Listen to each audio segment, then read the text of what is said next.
آپ سے یہی ملاقات ہوگی۔ مفتی صاحب اس سے جدا ہوئے، وہ مفتی صاحب سے جدا ہوا، وہ اپنی منزل کے قریب ہوا، مفتی صاحب اپنی منزل کے قریب ہوئے، رات گزر گئی، دن گزر گیا، اگلا دن چڑھا۔ مفتی صاحب اپنے آپ سے سوال کرتے ہیں، خود جواب دیتے ہیں۔ وہ بچہ مجھ سے یہ سوال کرے گا، میں اسے یہ جواب دوں گا، وہ مجھ سے یہ پوچھے گا، میں اسے یہ جواب دوں گا۔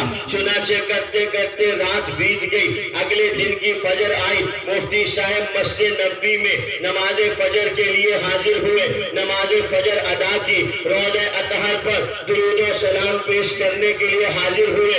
درود و سلام کا تحفہ پیش کرنے کے بعد اسی بچے کے انتظار میں تھوڑی دور جا کے بیٹھ گئے۔ کچھ دیر کے بعد وہ بچہ دور سے آتا ہوا دکھائی دیا۔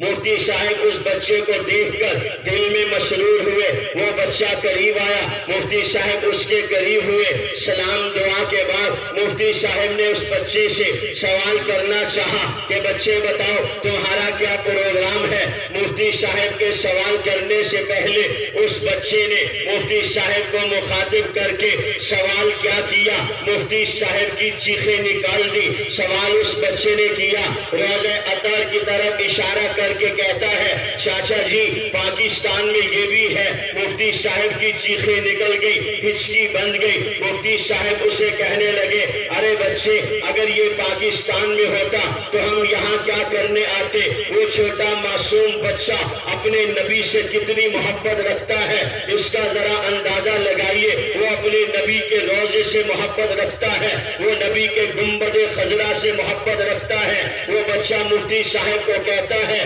اچھا مفتی صاحب پاکستان میں یہ نہیں ہے۔ مفتی صاحب کہتے ہاں بچے پاکستان میں یہ نہیں ہے۔ تو وہ معصوم بچہ مفتی صاحب سے کہتا ہے حضرت جی پھر میں آپ حاجیوں کی بچی ہوئی ہڈیاں کھا لوں گا، اپنے نانا کا روڑا چھوڑ کر نہیں جاتا۔